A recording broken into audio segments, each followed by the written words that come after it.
Artificial মেহেদি লাগালে অজু হবে কিনা বিষয়টি স্পষ্ট করে বললে উপকৃত হব। গর্ভাবস্থা সহবাস করার ব্যাপারে এই নিষেধাজ্ঞা আছে কি? অজু করে নখ কাটলে কি অজু ভেঙে যাবে? নামাজ পড়ার সময় সব সময় মনে হয় অজু নাই, এই মুহূর্তে আমি কি করব? ঘরের তাক বা র্যাক থেকে কোরআন শরীফ নিচে পড়ে যাওয়া কি কোনো খারাপ আলামত? পাত্রী দেখতে এলে পাত্রের সাথে কথা বলার বিধান কি? এক্ষেত্রে কি কোমলতা পরিহার করতে হবে? স্বামীকে নাম ধরে ডাকা যাবে? 80 বছর বয়স হয়ে গেলে নাকি তার গুনাহ আর লেখা হয় না, এ বিষয়ে জানতে চাই। আমার ছেলের বয়স 1.5 বছর, ও ঘরের ফ্লোরে পেশাব করে। প্রশ্ন হলো, কতবার মুছলে ফ্লোর পবিত্র হয়? জানাজার পর লাশের মুখ দেখার ক্ষেত্রে ইসলামী শরিয়ার কোনো নিষেধ আছে? রুমের নিচেই বাথরুম আছে, উপরে নামাজ পড়লে কি নামাজ হবে? জীবন সঙ্গিনী কি পূর্ব নির্ধারিত? বাথরুমের ভিতরে ওযু করা যাবে কি? মৃত মানুষকে যিনি গোসল দেন তাকে কি নামাজি এবং চরিত্রবান হতে হবে, নাকি যে কেউ গোসল দিতে পারে? তাহলে আর বিলম্ব না করে চলুন আমরা প্রশ্ন উত্তরের আলোকিত ভবনে প্রবেশ করি। এমনি আরশাদ জানতেছেন, গর্ভাবস্থায় সহবাস করার ব্যাপারে এই নিষেধাজ্ঞা আছে কি? গর্ভাবস্থায় সহবাস করা যাবে না এমন কোনো কথা শরীয়তে নেই। তবে গর্ভাবস্থায় সহবাস করলে যদি স্ত্রীর কোনো ক্ষতি হয় বা ক্ষতি হওয়ার বিষয়টি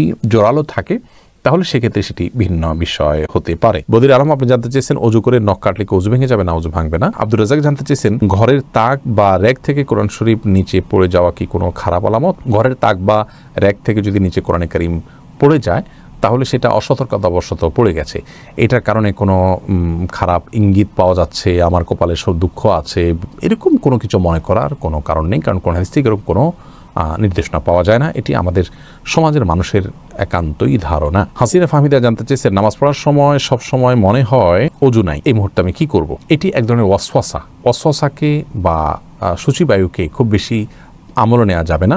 বরং আপনি অজু করেছেন, এরপর ওয়াসওয়াসা আসলে বুঝবেন এটা শয়তান করাচ্ছে, আপনি আপনার সালাতে কন্টিনিউ করে যাবেন। কানিস ফাতেমা মারিয়া জানতে চেয়েছেন, পাত্রী দেখতে এলে পাত্রের সাথে কথা বলার বিধান কি? এক্ষেত্রে কি কোমলতা পরিহার করতে হবে? কৃত্রিম কোমলতা তো অবশ্যই পরিহার করবেন এবং প্রয়োজনীয় কথা যেগুলো সেগুলো বলতে পারবেন। তাওহিদা সুমি আপনি জানতে চেয়েছেন, স্বামীকে নাম ধরে ডাকা যাবে? স্বামীকে নাম ধরে ডাকা যাবে, তবে সেটা যদি কোনো সমাজে অ্যালাউড হয়, স্বাভাবিক মনে করা হয়, দোষণীয় মনে করা না হয়, এটা কালচারাল বিষয় এবং সংস্কৃতির বিষয়। কোনো সমাজে কোনো সংস্কৃতিতে যেটা দোষণীয় হয় তাহলে সেটি করা উচিত হবে না, কারণ স্বামীকে সম্মান করতে হবে এবং সেই সম্মানের জায়গা থেকে মূলত যেভাবে ডাকলে তার প্রতি অসম্মান হবে না সেভাবে ডাকবেন। অতএব কোথাও নাম ধরে ডাকলে যদি অসম্মান না হয় তাহলে সেক্ষেত্রে কোনো অসুবিধা নেই। শফিউল ইসলাম জানতে চেয়েছেন, মহিলাদের জন্য রূপার গয়না বানিয়ে স্বর্ণের রং করা কি জায়েজ হবে? দয়া করে জানাবেন। জি, জায়েজ হবে।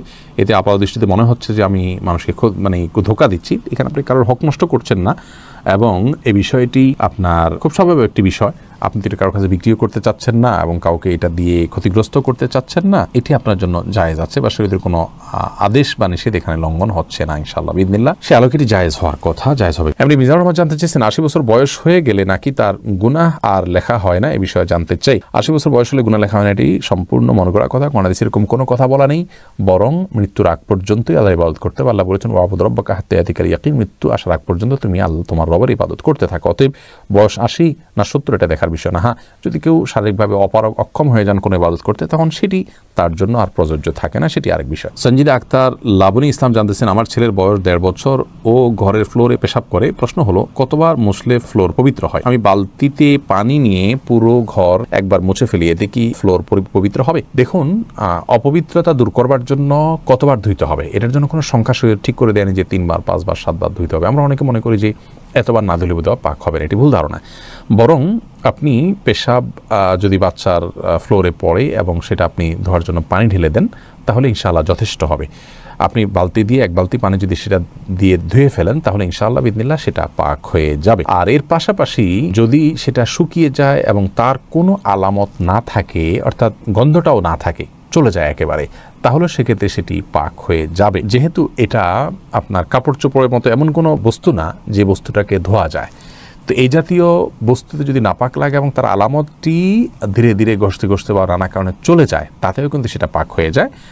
আর এমনের সচরাচর সাধারণ নিয়ম হলো যে সেটাতে নাপাক লাগলে পানি ঢেলে দিবেন, দিলে ইনশাআল্লাহ সেটি পাক হয়ে যাবে। সুজন প্রামাণিক আপনি জানতেছেন, রুমের নিচেই বাথরুম আছে, উপরে নামাজ পড়লে কি নামাজ হবে? জি, রুমের নিচে বাথরুম থাকলে উপরে নামাজ পড়লে নামাজ হবে। শফিক বিন ফিরোজ জানতে চেয়েছেন, জানাজার পর লাশের মুখ দেখার ক্ষেত্রে ইসলামী শরিয়ার কোনো নিষেধ আছে? পুরুষদেরকে নারীদেরকে দেখতে পারেন, এক্ষেত্রে কোনো নিষেধাজ্ঞা নেই। তাহমিনা আমি জানতে চেয়েছেন, মৃত মানুষকে যিনি গোসল দেন তাকে কি নামাজি এবং চরিত্রবান হতে হবে, নাকি যে কেউ গোসল দিতে পারে? না, এর জন্য নামাজি বা চরিত্রবান হওয়ার কোনো শর্তযুক্ত বিষয় নয়, বরং যে কেউ গোসল দিলে গোসল আদায় হয়ে যাবে। মোহাম্মদ ফজলে আলী জানতে চেয়েছেন, পাগড়ি পরিধান করে নামাজ পড়ার কোনো ফজিলত আছে কি? পাগড়ি পরিধান করে সালাত আদায় করলে 70 গুণ সওয়াবের একটা হাদিসের কথা পাওয়া যায়। কিন্তু হাদিস আমি যতটুকু জানি বিশুদ্ধতার মানদণ্ডে উত্তীর্ণ নয়। রাকিব শাহান জানতে চেয়েছেন, গ্রামে একটা কথা প্রচলিত আছে জানাজার নামাজে কাতার বেজোড় হতে হবে, এটা কি সঠিক? না, এরকম কোনো কথা নেই যে কাতার বেজোড় হতে হবে, জোড় হলেও কোনো অসুবিধা নেই। শাহানা আক্তার জানতেছেন, আমি এবং আমার স্বামী মাঝে মাঝে একসাথে নামাজ পড়ি, আমাদের কি দুজনে জামাত পড়তে হবে? একসাথে নামাজ পড়লে একই নামাজ যদি পড়েন তাহলে জামাতে পড়াই ভালো। স্বামী সামনে দাঁড়াবেন, স্ত্রী পেছনে দাঁড়াবেন। ইসলামিক পোস্ট এডি থেকে জানতেছেন, বাথরুমের ভিতরে ওযু করা যাবে কিনা? এই বিষয়ে আমরা আগে বলেছি, ওযুতে শুরুতে বিসমিল্লাহ বলতে হয়। বাথরুমের ভেতরে যদি বাথরুমের যে প্যান বা কমোড, এটা আর টেপ, এই দুইটা মাঝে কোনো পার্টিশন না থাকে, তাহলে একই জায়গায় থাকলে সেখানে আল্লাহর নাম নেওয়াটা অনুচিত, অনুত্তম কাজ, অপছন্দনীয় কাজ। সেজন্য বাহির থেকে বিসমিল্লাহ বলে আপনি ওযু শুরু করে তারপরে ভেতরে গিয়ে পাওটা ধুলেন, সেটা ঠিক আছে। অথবা বাথরুমে ওযু করলেন কিন্তু বিসমিল্লাহটা মনে মনে বললেন, এই দুইটা কোনো একটা আপনি করতে পারেন। সাদিয়া মাহজাবিন আপনি জানতে চেয়েছেন, আর্টিফিশিয়াল মেহেদি লাগালে ওযু হবে কিনা? বিষয়টি স্পষ্ট করে বললে উপকৃত হব। আর্টিফিশিয়াল মেহেদি লাগালে ওযু হবে কিনা এ বিষয়ে আমাদের একটি উত্তর এর আগে আমরা করেছি। সেই উত্তর আমরা বলেছি যে আর্টিফিশিয়াল মেহেদিতে ব্যবহার করার পর যদি আমাদের ত্বকের উপর আলাদা কোনো স্তর পড়ে যায়, যেটি পরবর্তীতে খসে পড়ে, তাহলে সেই ক্ষেত্রে সেই রকম মেহেদি ব্যবহার করলে ওযু হবে না। এবং তার কারণ হিসেবে আমরা বলেছিলাম যে যেহেতু একটা স্তর পড়ে যায়, তার উপরে পানি যায়, অতএব ওযু হচ্ছে না, বিষয়টি এরকম। কিন্তু এ বিষয়ে আমরা বিভিন্ন ভাইদের সহযোগিতায় আরও গভীরভাবে পর্যালোচনা করার সুযোগ পেয়েছি এবং তার মাধ্যমে আমরা জানতে পেরেছি যে আমাদের আগের দেয়া উত্তরটি সঠিক ছিল না, যার কারণে আমাদের আগের দেয়া উত্তরটি আমরা প্রত্যাহার করে নিচ্ছি এবং নতুন করে আমরা বলছি যে আর্টিফিশিয়াল মেহেদি ব্যবহার করলে ইনশাআল্লাহ ওযু হবে। আর্টিফিশিয়াল মেহেদি ব্যবহার করার পর আমাদের যে ত্বকের উপর থেকে খসে পড়তে দেখি আমরা, এটা আসলে মেহেদি নয়। এ বিষয়ে সংশ্লিষ্ট বিশেষজ্ঞগণ এবং বিভিন্ন ওলামা একরাম যারা অনুসন্ধান করেছেন, তাদের বক্তব্য, তাদের আর্টিকেল এবং তাদের অনুসন্ধানের রিপোর্টগুলো পর্যালোচনা করার পর আমাদের কাছে পরিষ্কার হয়েছে যে মূলত আর্টিফিশিয়াল মেহেদিতে কেমিক্যাল দেওয়া হয়। সেই কেমিক্যালের কারণে অ্যাসিড টাইপ কিছু থাকে, এগুলোর কারণে মূলত আমাদের চামড়ায় যেখানে একটু বেশি পড়ে সেই অংশটাতে চামড়া আসলে খসে পড়ে যায়। এখানে ওই চামড়ার উপরের যে চামড়া খসে পড়ে বলতে চামড়ার যে উপরে আপনার সূক্ষ্ম স্তর বা লেয়ার আছে সেটা খসে পড়ে। এখানে খসে পড়ে এটা যে মেহেদির আবরণ বা মেহেদিটাই খসে পড়া বিষয়টি সেরকম না। মেহেদিটা কালার হয়ে আমাদের শরীরের সাথে মিশে যায়, আর খসে পড়া বিষয়টা হলো আমাদের চামড়ার উপরের সেই সূক্ষ্ম লেয়ারটা।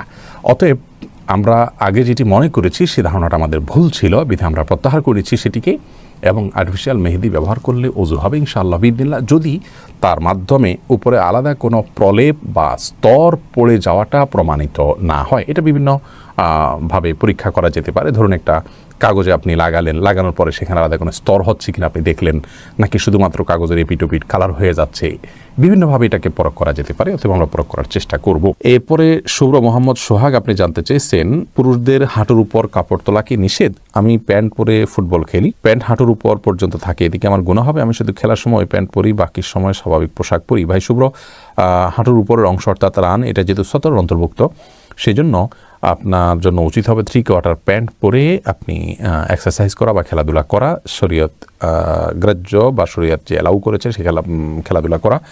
কিন্তু আপনি যদি হাফ প্যান্ট পরে যদি আপনি খেলাধুলা করেন তাহলে সেক্ষেত্রে তো অবশ্যই আপনি গুনাহগার হবেন।